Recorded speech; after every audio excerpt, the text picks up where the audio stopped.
Good evening, everybody. Hope you guys are doing well during this hump day. And we've got a little bit of Seahawks news here. Not necessarily anything hugely indicative, but a lot of Seahawks fans are talking about it today, and with good reason. Ohio State had their pro day today, which is basically like you could almost call it a mini combine, where their former players or players who played for the team last year come out and do drills, do some of the activities that you would typically see at the combine, except they're being done in the facilities that they're more familiar with from their college careers. This is kind of an opportunity for players who maybe didn't do very good at the combine or couldn't do things at the combine to show what they can do to these professional teams. It's kind of like you could almost call it like a second chance. For just as an example, it's an Ohio State Pro Day. So CJ Stroud. CJ Stroud, the only thing he did at the combine was throw. He didn't do any of the running drills. He didn't do any of the athleticism drills, the jumping drills. So instead of doing that at the combine, he does it at his college's pro day. And he's maybe going to be more comfortable at his pro day. There are going to be fewer people there. He's going to be in an area that he's very familiar with. And yes, I do think it's fair to say he can even have the deck stacked a little bit in his favor in a way that he could not do at the combine. The combine is completely neutral. The combine is just trying to arrive at the most accurate results possible. What I mean by that is an example. Ohio State's actually a pretty good example of this. They are known for their track being an extremely fast track. So when you run a 40-yard dash on the Ohio State track, it's going to be noticeably faster than on any other track pretty much in the world. The Ohio State track is known for producing inaccurate, overly low 40 times. So there's motivation for these players to do the drills at their pro days instead. So Ohio State, obviously one of the biggest and best college programs out there. They had a lot of participants at their pro day, and they had a lot of scouts at their pro day. And this tweet here actually lists it out. There were 14 members of the Carolina Panthers front office and scouting department at the pro day. There are also 9 members of the Giants and 8 members of the Seahawks, and that's where the interest of the Seahawks fans come in. We sent a lot of people to the Ohio State football pro day. Not the most. There were 2 teams that sent more. And there were a lot of teams that sent a lot as well. Usually you only see a couple, 2 or 3. So this isn't necessarily... Well, I'll put it this way. Ohio State is a big-time program, and they have a lot of big-time prospects. It makes sense that a lot of teams would send a lot of scouts to their pro day. But people are definitely going to highlight the fact that the Seahawks sent more than almost anyone. So a lot of people are starting to try to read into that. Like, who did we go to this pro day for?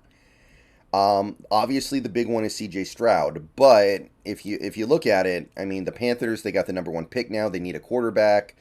They've got C.J. Stroud all over them. They're all over the C.J. Stroud thing. So I'm going to say it right now. C.J. Stroud, I'm like 80% sure at this point that he's going to be a Carolina Panther. He's going number 1 overall to the Panthers. And I believe that before the pro day. And now that I know they've sent 14 people to the Ohio State pro day, I think that's even more the case. And some people are talking about, JSN. A lot of people talking about JSN. Oh, the Seahawks must really like JSN. And that's why we sent all these people to the pro day. And that could be true as well, although I will say this. JSN kind of ran a bad 40. 4.49 at Ohio State. That's actually bad. Now, I'm not here to trash on JSN specifically because I know he's a good receiver. He's proven that with what he does on a football field. That is more important than a 40 time, but that is not a good 40 time. That doesn't necessarily mean that we would have gone there and lost interest in him, but I don't believe that it helps. Some people are talking about Luke Whippler. People are just trying to figure out what could this mean. The fact that we're sending a lot of people to the Ohio State Pro Day. I don't necessarily read as much into it as a lot of people. It is interesting, but I think this is just more indicative of the fact that Ohio State has a lot of players who may go in the upcoming draft. Like, let's click around the mock draft database here real quick. They've got the #1 quarterback in CJ Stroud, who, like I said, is probably going to be gone by the time we pick. But regardless, we do have a top 5 pick, and he is a quarterback worthy of going in the top 5. You go over to the wide receivers. They have the #1 wide receiver, according to the database, JSN. Now, I'm not a huge fan of him, and I would definitely be a little wary of us spending, for instance, the number 20 pick on him, but you can definitely see why he might be a player of interest. We do need some help at receiver. You go over to offensive tackle. They've got 2 offensive tackles expected to go within the top 40 picks. They've got Paris Johnson Jr., who's probably the best tackle in this draft, and they've also got DeJuan Jones, who the Seahawks actually already had a visit with, I believe. So there are 2 premier tackles over at Ohio State that you could look at. And, of course, you have Luke Whippler, one of the better centers in this draft, top 3 for me. So just on the offensive side of the ball, there's a lot to look at here. And then you have the defensive side of the ball where, okay, the defensive line, they don't exactly have primo prospects. They have 3 guys that are hanging around in like the high 300s or low 400s. So they're probably UDFAs. Jerron Cage, Teron Vincent, and Tyler Friday. But look, this is the NFL mock draft database. They can easily get things wrong because they're an aggregate. Sometimes like 1 or 2 sites will have the real clear picture of what's going on with the prospect, and all the others don't, and drag the number way down. And then you get to draft day and you're like, oh wow, that guy actually ended up being a 6th round pick when he was expected to be buried in the UDFAs. So they got 3 defensive line prospects that maybe somebody's interested in. You've got, in my opinion, maybe if I had to guess, if there was one player that the Seahawks would be looking at Ohio State's Pro Day in particular, it might actually be Zach Harrison. He's an edge that I think fits their typical prototype of what an edge should be, and is also probably going to be available in around the 3rd round. So to me, voice crack, wow. To me, Zach Harrison might be the guy that we're really looking at more than anybody, but that's another guy. He's going to be probably a day 2 pick for sure. And you've also got a cornerback who's right on the cusp of being drafted on the database. You've got Cameron Brown at 275. He may end up sneaking into the drafted category. And you even got a safety who's currently projected to be about a 7th round pick, Ronnie Hickman. I didn't even include, by the way, Henry Ruggles, their kicker, because, whatever. He probably won't be drafted even if he is considered one of the best kickers, and it's not like we're there looking at a kicker.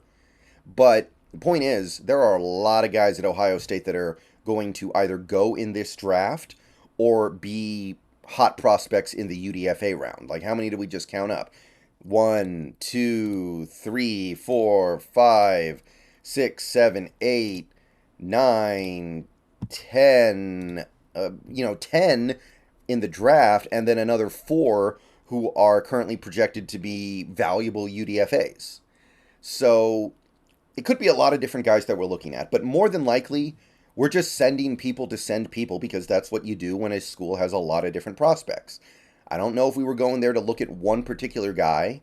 Seems more likely to me we were going there to look at a bunch of different guys who are probably going to be hot commodities come late April. But people are definitely going to try to read into this as much as they can, and there's definitely going to be extra buzz around guys like Jackson Smith, who, again, I understand that he's a good receiver. I just don't know if he's worth that 1st round pick that it's probably going to take. People are definitely going to be buzzing about Luke Whippler because we need a center very desperately. To me, the guy that really should generate buzz is Zach Harrison, like I said, but could be just about any of these guys. All right, see you guys tonight on stream. Go Hawks.